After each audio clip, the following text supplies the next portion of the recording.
Buonasera cari amici, ben ritrovati in questo spazio in mia compagnia. Proseguiamo il capitolo che è da tantissimo che abbiamo avviato del libro I segreti di Taverner, dottore dell'occulto. Il capitolo è Una figlia di Pan e vedremo finalmente la terza e ultima parte. Vi ricordo che se ancora non l'avete fatto mi farebbe molto piacere che vi iscriveste al mio canale YouTube e se ancora non l'avete fatto, cortesemente iscrivetevi anche al canale YouTube del Marietto Veneziano. Dunque riprendiamo I segreti di Taverner, dottore dell'occulto, ad opera di Dion Fortune ed edito dalla casa editrice Venezia, Le Civette, e proseguiamo appunto questa affascinante lettura dal punto in cui ci eravamo interrotti. Si volse e poggiando il gomito sul ginocchio di Taverner lo guardò in volto. «Sono tornata perché avevo fame», disse. Taverner sorrise e continuò ad accarezzarle i capelli. «Ma me ne andrò di nuovo», aggiunse con un tono di sfida. «Puoi venire e andartene come vuoi», disse Taverner. «Ci sarà cibo quando ne vorrai e la porta non sarà mai chiusa». Questo sembrò soddisfarla e divenne più comunicativa, evidentemente desiderosa di condividere con noi l'esperienza vissuta, di assistere alla nostra meraviglia e di ricevere solidarietà. Questo era il suo lato umano. «Li ho visti», iniziò. «Noi li abbiamo sentiti», rispose Taverner, «ma non li abbiamo visti». «No», replicò Diana, «non potete, avete visto che loro sono la mia gente. Sono sempre appartenuta a loro. Ma non lo sapevo e ora mi hanno trovata. Tornerò indietro», ripeté con convinzione. «Avevi freddo?» chiese Taverner. «No, solo fame», rispose lei. Taverner fece spostare le sue cose in una camera al piano terra, la cui finestra, che si apriva sul boschetto di arbusti, le permetteva di entrare e uscire liberamente senza che nessuno la vedesse. Non dormiva mai lì, ma tornava ogni notte dopo l'ora in cui spegnevamo le luci alla finestra dell'ufficio. Le facevamo entrare, la sfamavamo e dopo essersi crogiolata un po' al calore del camino scivolava nuovamente fuori nella notte. Il tempo non faceva alcuna differenza per lei. Usciva risoluta nella peggiore delle tempeste e tornava incolume. A volte parlava con noi con le sue frasette da bambina, cercando di esprimere qualcosa che aveva visto, ma la maggior parte del tempo restava in silenzio. Dopo la successiva luna piena, tuttavia, tornò piena di informazioni. Loro avevano fatto una danza meravigliosa alla quale le era stato consentito di partecipare. Adesso capivamo per quale motivo la domestica che lavorava in cucina, tornando dalla sua serata libera, aveva avuto crisi isteriche lungo il viale per poi finire in convulsioni nell'ingresso della servitù. Loro erano stati talmente meravigliosi che lei doveva semplicemente raccontarci tutto e parlando di loro con il suo vocabolario limitato usò una frase che aveva usato un altro veggente. Loro erano i signori magnifici. Non ci poteva dire di più. Le parole le venivano meno e fece degli strani gesti con le mani come modellando una figura in un'argilla invisibile. Con rapida intuizione Taverner le fornì carta e penna e con velocità fulminea apparve di fronte a noi la figura nuda di un essere alato, disegnato con sorprendente vigore ed esemplare accuratezza. Nessuno aveva mai provato a insegnare a Diana a disegnare. La sua famiglia aveva considerato sufficiente il raggiungimento della decenza, senza aspirare ad alcuna capacità, né tantomeno le avevano dato l'opportunità di studiare anatomia, eppure di fronte a noi avevamo una figura disegnata con meravigliosa abilità e un'accuratezza nei particolari resa possibile solo da uno studio dal vero. L'interesse e la gioia di Diana erano grandi quanto i nostri. Questa era davvero una scoperta, un mezzo di espressione per la sua anima limitata e repressa, e nell'arco di mezz'ora lo studio fu pieno di disegni, uno spirito di neve turbinosa che sembrava camminare sull'acqua, l'anima di un albero rappresentata come un nodoso busto umano che sembrava spuntare dal tronco di un albero, mescolandosi ai suoi rami. Fate, demoni e curiosi e affascinanti studi si susseguirono in un ordine sconcertante. Infine, stremata dalla tensione e dall'eccitazione, Diana acconsentì ad andare a dormire nel suo letto per la prima volta da quella strana notte dell'equinozio d'inverno. La necessità di un rifornimento di carta fece restare Diana alla casa di cura e il suo bisogno di un pubblico la spinse a cercare rapporti con gli altri. L'artista crea non soltanto per il piacere di creare, ma anche per il piacere di essere ammirato, e Diana, sebbene potesse tornare nei boschi, aveva bisogno di essere tra la sua specie per mostrare il suo bottino. Con la scoperta di questa nuova armonia era comparsa anche una maggiore correlazione tra mente e corpo. Le lunghe gambe non erano più scomposte, ma acquisirono la grazia di un cervo. Era amabile come un cucciolo, mentre prima era intrattabile. Ma purtroppo la sua sollecitudine nel rispondere le spose a penose batoste nella realtà contorta della casa di cura. Per un po' ne fu demoralizzata e tememmo che potesse tornare ad essere quella di prima. Poi scoprì che la sua penna era un buono strumento di vendetta, oltre che di espressione, e questa scoperta la salvò. Disegnò ritratti dei suoi persecutori completamente nudi, perché lei non disegnava mai abiti, con i dettagli anatomici e l'accuratezza tipica di tutti i suoi studi, rappresentandoli con la loro solita espressione sul volto, ma con quella delle loro anime tratteggiate chiaramente in ogni linea del loro corpo. Questi ritratti comparvero come per magia in luoghi ben in vista e il loro effetto può essere più facilmente immaginato che descritto. Diana aveva trovato la sua giusta collocazione nella vita. Non era più l'emarginata goffa e ostile. La sua gaiezza spontanea da elfo che aveva portato con sé dai boschi era di per sé affascinante. I capelli color topo avevano assunto la lucentezza e i riflessi dell'oro. La carnagione giallastra era divenuta color nocciola e vermiglia, ma ciò che la distingueva in modo particolare erano i suoi movimenti scattanti e la sua sorprendente vitalità. Perché era straordinariamente viva, traeva energia dal sole, dal vento e dalla terra, e finché le era consentito di stare vicina a essi, risplendeva di una luce interiore, un'incandescenza dello spirito che ardeva ma non consumava. Era la cosa più vitale che avessi mai visto. I suoi capelli erano talmente carichi di elettricità da formare un'aureola leggera simile a una nuvola. Il sangue ardeva sotto la sua pelle e se la sua mano sfiorava qualcuno, pungenti formicolii magnetici attraversavano la pelle. E questa strana vitalità non si limitava a lei, ma contagiava tutti nelle sue immediate vicinanze, facendoli reagire in base al carattere. Qualcuno le si avvicinava e le si sedeva accanto di fronte al fuoco, altri perdevano la ragione. Per me era l'estasi, il vino della vita. Mi dava alla testa come una droga inebriante, mi ubriacavo di lei e avevo le stesse visioni provocate dall'oppio. Senza dire una parola mi convinceva ad abbandonare il mio lavoro, i miei doveri, tutto ciò che era umano e civilizzato per seguirla nella brughiera ed entrare in comunicazione con gli esseri nella cui sfera lei sembrava essere entrata quella fatale notte dell'equinozio. Mi accorsi che Taverner era preoccupato. Non pronunciò mai alcuna parola di rimprovero, ma si mise a raccogliere silenziosamente i fili che io avevo lasciato cadere. Venni anche a sapere che aveva disdetto alcuni impegni per restare a casa. Non ero affidabile e non osava lasciare le cose in mano mia. Mi detestavo, ma non riuscivo a controllarmi più di quanto faccia un drogato assuefatto alla morfina. In me stava crescendo rapidamente una forma di chiaroveggenza, non le acute percezioni psichiche di Taverner, che vedeva dritto dentro l'anima degli uomini e delle cose, ma il potere di percepire gli aspetti più impercettibili della materia. Riuscivo a vedere in maniera distinta il campo magnetico che circonda ogni essere vivente e riuscivo a captare i cambiamenti nel suo stato.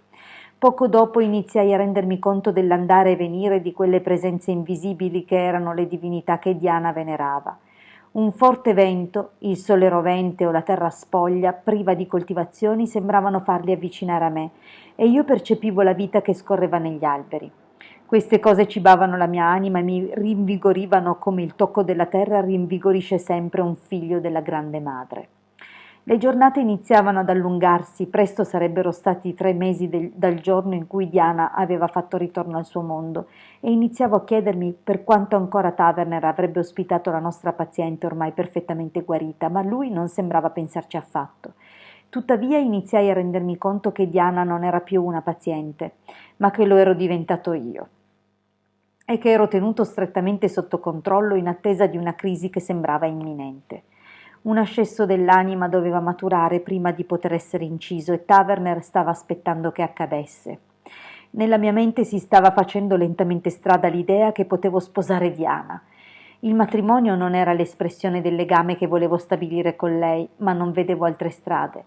Non volevo possederla, volevo solo che il rapporto esistente continuasse per poter essere libero di andare e venire insieme a lei senza essere esposto a sguardi critici. Taverner, ne ero certo, lo sapeva e si opponeva, ma non riuscivo a capire il perché. Potevo capire la sua disapprovazione all'idea che compromettessi Diana, ma non capivo perché avrebbe dovuto opporsi a un nostro matrimonio. Tuttavia in quei giorni la mia mente era in vacanza. I miei pensieri erano una serie di immagini che sfumavano l'una nell'altra in una fantasmagoria e in seguito mi dissero che il mio linguaggio era raggredito alla semplicità della prima infanzia. Taverner invece continuò ad aspettare attendendo il momento opportuno.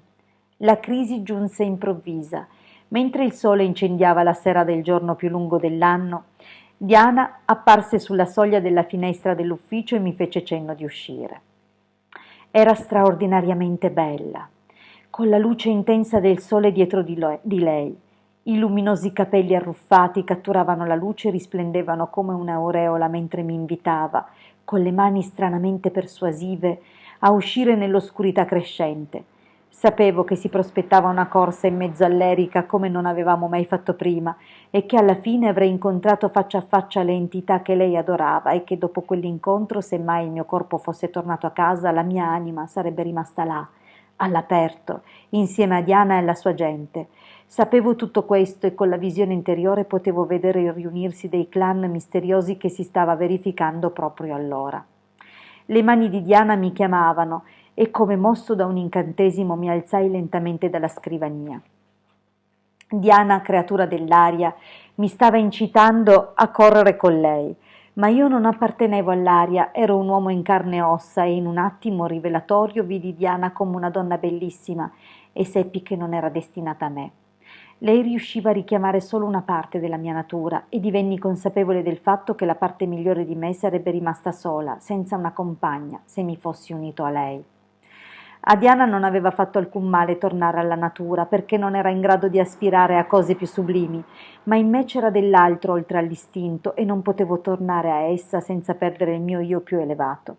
La stanza era tappezzata di libri, la porta che conduceva al laboratorio era aperta e mi giunse l'odore caratteristico delle miscele di farmaci. È più facile che siano gli odori e non la vista o i suoni a colpire le corde del cuore.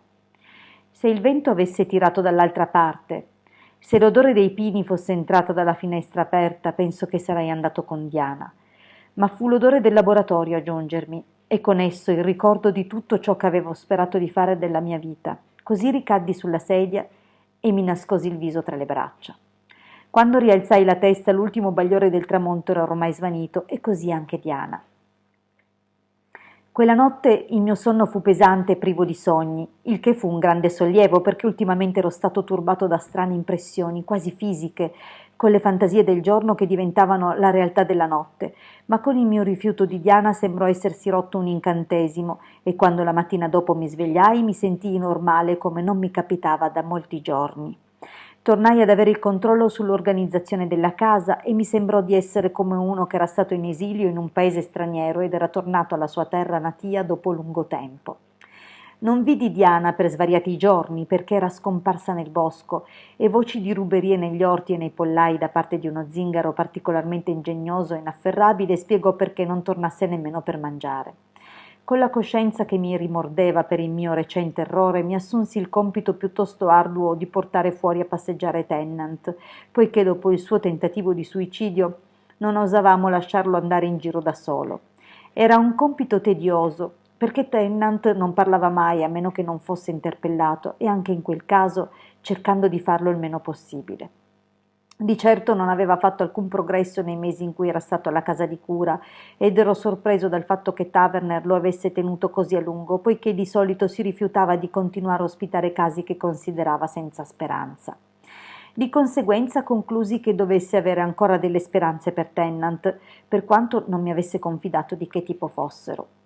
Ci incamminammo sui sentieri di Erika in direzione di Frensham e subito realizzai con fastidio che stavamo seguendo il sentiero favorito di Diana verso il piccolo boschetto di magia e sfortuna. Se avessi potuto lo avrei evitato volentieri perché non desideravo affatto ricordare certi avvenimenti che sentivo sarebbe stato meglio dimenticare per la mia pace mentale, ma non c'erano alternative a meno che non camminassimo per 1 chilometro o 2 attraverso l'erica alta fino alle ginocchia. Ci fermammo all'ombra degli alberi con Tennant che guardava in alto i lunghi fusti dei tronchi fino alle scure cime a ciuffi che sembravano isole nel cielo. La casa sugli alberi, lo udii dire tra sé e sé, dimentico della mia presenza e immaginai che alla sua anima stremata sarebbe piaciuto dormire per sempre nella culla dondolo di quei rami. Il sole estraeva dagli alberi tutto il profumo d'incenso e il cielo era di quel blu intenso tipico dell'Italia che spesso si vede su queste vaste distese. Un vento caldo soffiava dolcemente sopra l'erica, portando il suono di innumerevoli api e di pecore lontane. Ci buttammo giù nella terra riscaldata dal sole, persino Tennant per una volta sembrò felice. Per quanto riguardava me, ogni respiro di quell'aria radiante e tiepida portava pace e guariva il mio spirito. Tennant, appoggiato contro un albero senza cappello, con la camicia aperta e la testa gettata indietro contro l'irregolare corteccia rossastra, sedeva fissando il blu in lontananza, fischiettando piano tra i denti. Mi distesi tra gli aghi di pino e penso di essermi addormentato. In ogni modo non sentii Diana avvicinarsi né mi accorsi della sua presenza finché non sollevai la testa. Si trovava ai piedi di Tennant fissandolo in viso con l'intensità di un animale e lui continuava a fischiare piano piano come prima, ma con un suono intenso, simile a un flauto, con quello strano ritmo che era stato l'origine del mio problema. Pensai al mondo degli antichi greci di centauri e titani che si schieravano e regnavano di fronte a Zeus e rendevano umano il cielo. Tennant non era neanche primitivo, era preadamitico. Diana invece non era figlia di Eva, ma della Lilith occulta che l'aveva preceduta, e compresi che quei due appartenevano allo stesso mondo e l'uno all'altra. Una fitta della vecchia ferita mi percorse quando raggiunsi questa consapevolezza, insieme a un po' di invidia, perché la loro vita era più felice della nostra civilizzata schiavitù, ma rimasi tranquillo guardando il loro idillio. Le ombre degli alberi erano ormai lunghe sui sentieri di Erika quando scossi Tennant per il nostro ritorno sulla terra, e mentre ci avviavamo immersi nella luce dorata della sera, Diana venne con noi. Quando dopo cena raccontai a Taverner l'accaduto, mi accorsi che la cosa non lo sorprese affatto. «Speravo che sarebbe accaduto», disse. «È l'unica soluzione possibile al caso. Ma cosa dirà la sua famiglia?» «Penso che diranno sia lodato il Signore e faranno economia sul suo corredo», risposi, e la mia profezia si dimostrò corretta. Fu il matrimonio più strano che avessi mai visto. Il pastore, profondamente a disagio ma timoroso di rifiutarsi di celebrare la cerimonia, la madre agghindata e le sue amiche che tentavano con molto impegno di fare le cose secondo i dettami sociali, i parenti dello sposo, i cui tentativi di farlo dichiarare pazzo erano stati ostacolati da Taverner all'ultimo momento, che guardavano furiosamente 10.000 sterline sfuggirgli di mano. Una sposa che aveva l'aspetto di una creatura selvaggia appena catturata e che sarebbe scappata dalla chiesa se Taverner non le avesse fatto capire molto chiaramente di essere pronto a tale mossa e che non lo avrebbe permesso. E uno sposo che era lontano, in un paradiso tutto suo e il cui viso splendeva come mai visto in terra. La partenza della coppia felice per la luna di miele fu degna degli dei, che sono convinto fossero presenti. Tutti gli invitati con i loro abiti da cerimonia erano raccolti davanti all'ingresso principale quando uscì Diana con la sua casacca da Puck, correndo via come un coniglio. La seguiva con passo più controllato il suo sposo, portando un asino sulla cui groppa era legata una tenda e dai cui fianchi pendevano pentole. Circondati dai tessuti raffinati degli uomini e dalla sete delle donne, e contro lo sfondo dei lauri potati nel boschetto, sembravano fuori luogo, folli, degeneri, tutto ciò di cui li accusavano i loro parenti, ma non appena ebbero superato il cancello e messo piede nel suolo scuro della brughiera, ci fu un cambiamento. Grandi presenze andarono loro incontro e, sia che le percepissero oppure no, tra gli invitati delle nozze calò il silenzio. In 10 secondi la brughiera li assorbì, uomo, donna e asino svanirono nel grigio bruno nel modo più sorprendente, come se avessero semplicemente cessato di esistere. Erano andati nel loro mondo e il loro mondo gli aveva dato il benvenuto.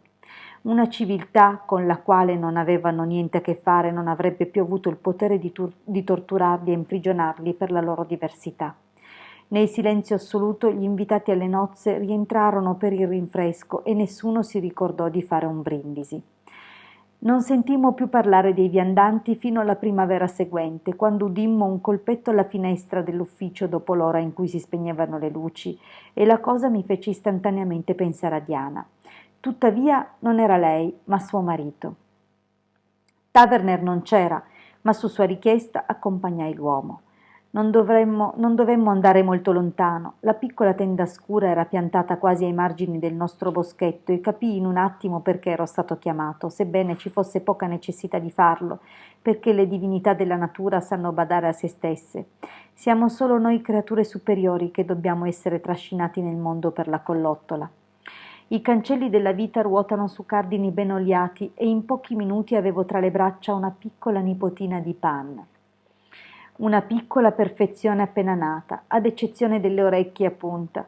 Mi chiesi quale nuova specie di mortali fosse stata introdotta nel nostro vecchio e travagliato mondo per disturbare la sua civiltà. Oh, Taverner, pensai, di che cosa vi riterrà responsabile il futuro? Vi collocherà insieme all'uomo che ha portato i conigli in Australia o insieme a Prometeo? Ed è così che si conclude questo capitolo. Il prossimo racconto è una dimora condivisa che vedremo poi in futuro, spero presto. Intanto vi consiglio l'acquisto di questo libro e di leggerlo perché è veramente molto interessante e in forma romanzata spiega molti dei meccanismi dell'occulto. Bene, vi ringrazio come sempre per la vostra compagnia, per la pazienza, perché è un video super lungo, ma il racconto lo meritava. Grazie a tutti e vi auguro un buon proseguimento di serata. A presto dalla vostra Hilde.